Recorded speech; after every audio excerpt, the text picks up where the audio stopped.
Cynthia Hall, suicide 10064. Thank you. All right, so, we're here on the murder complaint is unopposed. It's just Mr. Hodge requested argument, so Ms. Hodge, go ahead. Yeah, first of all, I never got the DeMar papers. I told that to the court down here and also on 9th Street. Was it 2 weeks ago? Down here, what does that mean? Over here and down on Over 9th here, Street. you're pointing down the hall to the clerk's office? Yeah. I called, what was it? It's in my phone, Department 54. Anyway, from what she was reading to me about the tentative ruling, I was just in disgust. I can't believe that, the court would allow all this to take place as I'm laid up after having all remaining 14 pieces of metal removed from my spine, knowing that I can't travel, knowing that I can't get out of bed, knowing that I can't, go down to civil self-help and file against the motions. It's just unfathomable. And now that I have something from Chief Counsel, Mr. Doris, acknowledging violation of my civil rights, caught on video by this court. What are you talking about? What am I talking about? Are you reviewing a document? I'm telling you that you violated my ADA civil rights in the courtroom, and it was caught on video, audio video. So Chief, what's his name, Mr. Doris, acknowledged that in this letter. What's the date of the letter? March 24th of 2025. He acknowledged that the mistreatment that I've been subject to, violation of civil rights, caught on audio, video, and other things. I went to speak to the civil rights lady yesterday, Annabelle, and I presided, I gave all the information, including a copy of the audio video, including the confession from the Spine Center of Ms. Burkhall, the manager, stating that Dr. Kim is the only one that can go in and alter any medical records, which has been my complaint from day one. After finding out through motion of discovery that the records were incorrect, altered, edited, and deleted. So I spoke to Dr. Dillon, who's been erased from my medical file. He told me if I put anything in those notes, they're in there. And I said, no, they're not in there.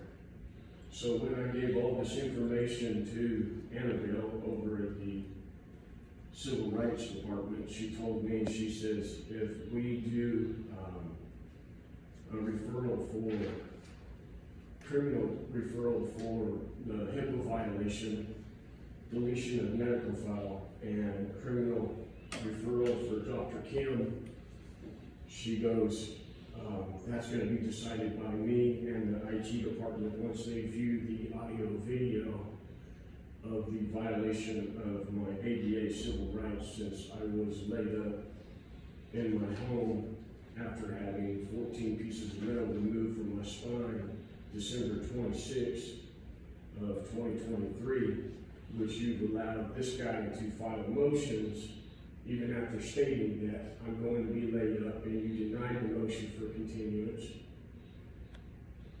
I stated you're going to allow him to file all these motions, and I'm not going to be able to reply to these because I'm supposed to be bedridden and homebound for 9 months after removing those remaining 14 pieces of metal that you stated there's no breach of standard care. You know I've had 3 surgeries. I put that all in my writings. I have all 15 pieces of metal removed from my spine. And additionally, I've had 2 titanium cages put in because of that loose metal fracturing other vertebrae. That's why I'm in a wheelchair. That's why I don't walk. I don't drive. I don't have a life, and I take 16 meds a day. And you just see me take some of my meds because my pain is so off the charts right now. I didn't see you do anything. I've been presiding over the matters all morning, but do you have anything to say about the demur? Yeah, it's all baloney because it's all based on the deletion of the medical records and Dr. Kim not telling me that my life was in danger in 2022 after we went and spoke to Dr. Shea and he told me my life is in danger. We need to get you in for emergency surgery to remove the loose spacer. That has been my argument from day one. And when I had the surgery in June 26th of 2022, I lost my home and had to go to a nursing home. That's been in the court records too. I didn't get out of the nursing home until December of 2022. That's why I filed So this. you're not really responding to the demur today? Oh yeah, no, everything I'm stating is in the demur. My response to the demur. The demur is about, there's been already judgment for the regents, and you've also named UC Davis. And UC Davis is not really a separate legal entity from the regents, and therefore the demur is sustained. That's the ruling. It has nothing to do with all this other stuff. Yes, it does. Because I'm laid up in the home after having the surgery of 12/26 of 23. You've allowed him to file motions after motions after motions, and I can't answer them because I'm laid up in the bed.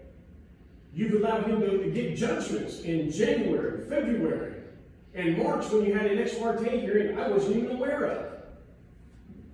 This is violation of my ADA civil rights. You do know that. Who's Annabelle?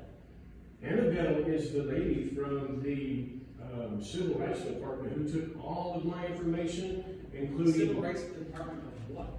Where? Like, where? on Manning Street. She's the one who took this right here from Mr. Chief Counsel, Mr. Doris, acknowledging that what I've experienced and what I've been through in violation of ADA civil rights. Well, I'm not the ADA judge, and I don't know. I know, you're the one that violated my ADA civil rights by denying the motion for continuance. Because I stated, I just had the surgery 2 days ago, 12/26 of 2023. In response to this, and you are here today. So, what does that tell you? I'm sorry, what? You filed nothing in response to this motion, sir. Yes, I did. And Yes, you I did. filed no opposition in response to today's motion. It says right here, response to the murder. When did you file that? What do you mean, when did I file it? Does it have a file stamp date on it, sir, or not? I'm You don't sorry, have to don't use- holler at me. You've been hollering at me for 10 minutes, okay? So, let's get real. What are you talking about? I'm talking about you've allowed this attorney to file all kind of motions as I'm laid up because you denied motion for continuance. For medical. You denied motion for continuance 2 days after having that surgery. On 12/28, you said your motion for continuance is denied. And I said, so what you're gonna do is you're gonna violate my civil rights, my ADA civil rights, and allow him to file all these motions, and I'm not gonna be able to respond to them because I'm laid up in the bed. That's exactly what you've done. January, February, you allowed him to do the ex parte in March, which I wasn't even aware of. This is the reason why I've had to go to the Civil Rights Department. Because of you. And I'm glad they're looking at it. And I hope they do a criminal referral against Dr. Kim, since he's lied to me and my family and refused to tell me my life was in danger in February of 2022. And you denied Dr. Shea from speaking in this court to state that my life was in danger and that I needed corrective surgery, emergency surgery to remove that spacer. Do you know I have all 15 pieces of metal sitting on my desk? I have every one Did of you already them. heard for UC Davis? Your Honor, the murder was served. Mr. Hodge told me, Mr. Hodge emailed me an opposition past the time it was due, which apparently was never filed. He did get the murder. He didn't file it with the court apparently. But this is old, these are old issues that have already been litigated. the grounds of the demur are the same ones that were articulated in the demur that was filed in July, on May 15, 2024, which Mr. Hodge opposed. These are the exact same issues that have already been litigated. Mr. Hodge is under the mistaken impression that the issues are something other than whether or not he has presented evidence by an expert of a breach of the standard of care. And Mr. Hodge has a habit of filming, recording people without their consent, threatening them with legal action, and calling my office with threats. But the reality is this litigation is dead in the water because it's already been litigated. He's already opposed this exact substantive basis for the dismissal, and the court should simply adopt it. Any last words, Mr. Hodge? Oh, yeah, just like I stated, we had what was this, another demur, I believe it was July 30th. Yeah, this is the same answers that I have. Dr. Kim refused to tell me that my life was in danger, and that's when you denied Dr. Shea from speaking, because Dr. Shea is my medical expert. He's the one that actually saved my life because of that loose spacer. When you denied him, not once, but twice, by the subpoena, that was just, I couldn't believe it. I was just flabbergasted. Why you would not allow my medical expert to say anything, because he just stated that I didn't have one. I've had one since day one. I think my reasons for not allowing an oral testimony in opposition to a summary judgment motion were amply put into the record. So the court affirms, and the court did not get an opposition to this demur. There are other things filed. One is set for April 24th. Okay? So the intended ruling is adopted. Thank you. So we are going to have a court hearing on the 24th of this month, and I'm going to file one